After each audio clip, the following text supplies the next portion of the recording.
Trump insiders tell Axios that they believe the president will wind up giving an interview to Mueller because he just can't help himself. Quote there. For more, I'm joined by Jonathan Swan, national political reporter for Axios, and Yamiche Alcindor, White House correspondent for the PBS NewsHour. Jonathan, I understand you just spoke with Rudy Giuliani. What is the latest you're hearing from him? I spoke to Mayor Giuliani a couple of hours ago, and they won't get the letter out to Robert Mueller today, but likely tomorrow. There are two areas in which they have major concerns. They don't want Trump to be asked questions about why he fired James Comey, and they don't want Trump to be asked questions about the conversation he had with James Comey regarding Michael Flynn, when Comey says that Trump told him to, if he could find a way to see that he doesn't investigate Flynn.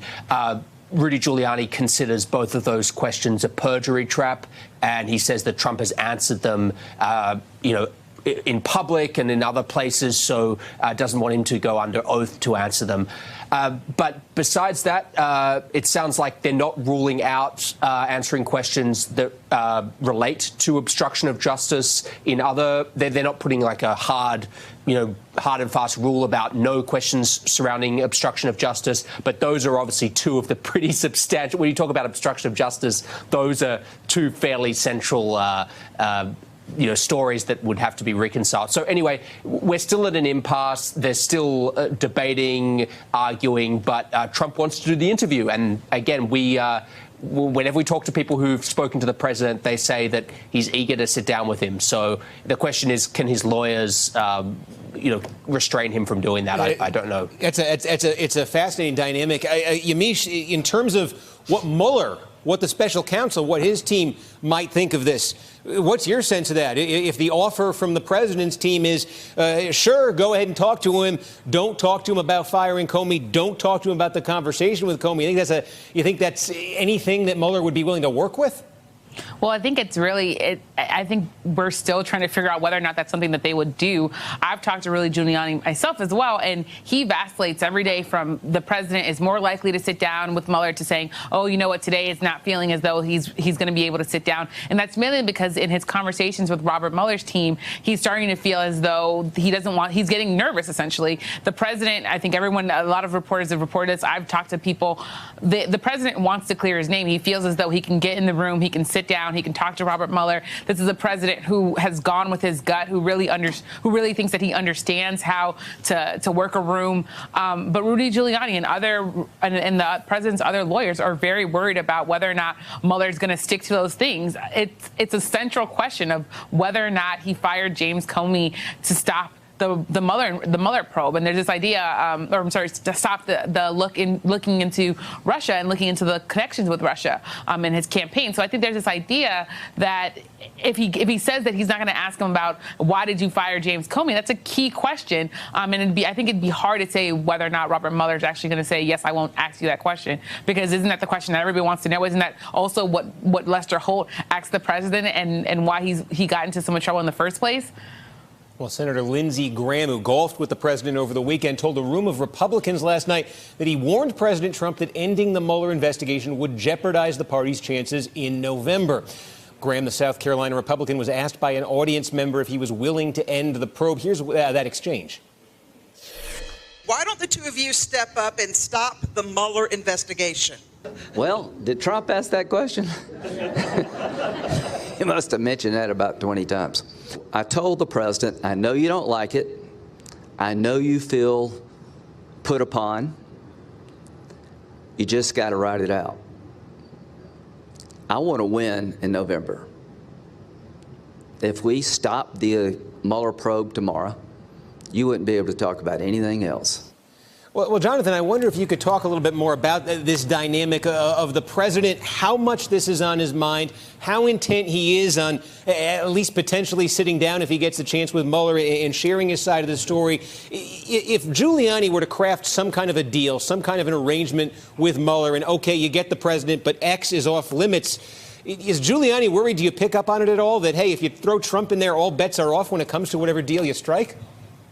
I haven't had that from Rudy Giuliani's mouth, but it would be irrational of him not to be worried about that. Once all the president's advisors, if you get them privately and talk to them, they all know that once you start talking to Trump, once you get him rolling, anything can come out of his mouth. And frankly, that's why, as a reporter, some of the most effective interviewers of Trump are actually the people who go in quite gently, throw him a few softballs, get him rolling, and then start to ask some really questions. Because again, once he gets up ahead of steam, he doesn't respect guardrails, and there's not a lot of discipline in terms of, oh well, no, we've discussed beforehand that this is off limits. It's just as likely, I could imagine, if he's in a room with Mueller and gets asked a question, that he'll take the bait. So I don't know for a fact that Rudy Giuliani is worried about that, but it would be irrational of him not to be. It's almost the exact opposite. You think 20 years ago, Bill Clinton, when the tapes of his testimony came out, he was so precise, so lawyerly, so disciplined in how he answered those. Some people said too precise, too disciplined. That's where we got into that whole meaning of the word is bit. But he was certainly ready to talk to lawyers. Yamiche, something jumped out at me in that clip we just showed of Lindsey Graham talking to those Republicans. The Republican audience, when Graham says, hey, is that Trump asking that question? It sounds like Trump and his public rhetoric on Mueller, on the investigation. He keeps calling it the witch hunt. Boy, that's a room full of Republicans there. It sounds like Trump has certainly reached the base of his party with that message. Well, I want to say two things. First, I talked to some lawyers who were on the Clinton legal team, and they said the number one thing that they did was to make sure that that President Clinton wasn't worried about the special investigation and wasn't focused on that. In this case, Trump is obviously completely obsessed with this. He's always talking about it. He's always thinking about it. But to your question on whether or not this goes to Republicans' goals and whether or not this might even help them in the midterms, the president is giving his base vocabulary that they can use to get anger and to really motivate people. This idea of witch hunt, this idea of a hoax. These are simple words that he used, much like crooked, that he can then tell people in very simple sentences, they're out to get me, they're out to get our goals, they're out to get the person that you put your trust in, which is President Trump. So I think there's this idea that Republicans feel as though, at least the president does, feels as though this might actually help them in the midterms. And I have to say, when I talk to Democrats out in the country, yes, they're worried about the Russia investigation, but they're also worried about the economy. They're worried about all these other things. So Russia sometimes gets lost in the shuffle. So President Trump could benefit from the idea that people can't keep up with all the kind of stories that are coming out about Russia every day. Right, and that's interesting, too, because the backdrop, the A block on this show that we just went through before this, Jonathan, was about another piece of this whole Russia story, and that's Manafort and the trial that's going on right now. And again, this is about Manafort, his business dealings. Trump's name was mentioned today, but this has not been much about the campaign so far. That issue, though, of the ongoing Manafort trial, when you talk to Giuliani, when you talk to Trump folks, is that something you get a sense they're keeping a close eye on? Are they saying anything about that? They're keeping a very close eye on it. But the key question that hasn't been answered and that, I think is the ultimate question here is, why did Paul Manafort join that campaign?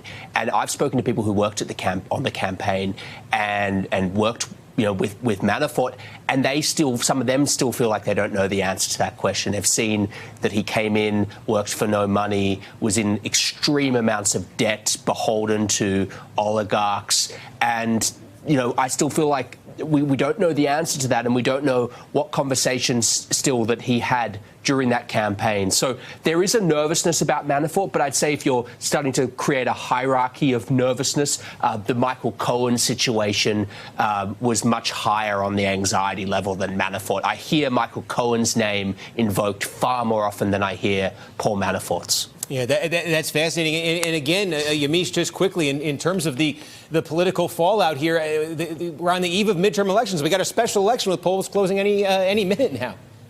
Yeah, there's a special election happening, but to Jonathan's point, when it comes to is the president worried about the Manafort trial, it has to be nerve-wracking for the president to watch Rick Gates, who was supposed to be seen as Paul Manafort's Robin to his Batman, turn on him, testify about him. I bet you he's also wondering whether or not Michael Cohen could be that to him. So I think there's this idea that there's some real justification when they see somebody testifying about their old boss and about the crimes that they committed together. Hey there, I'm Chris Hayes from MSNBC. Thanks for watching MSNBC on YouTube. If you want to keep up to date with the videos we're putting out, you can click subscribe just below me or click over on this list to see lots of other great videos.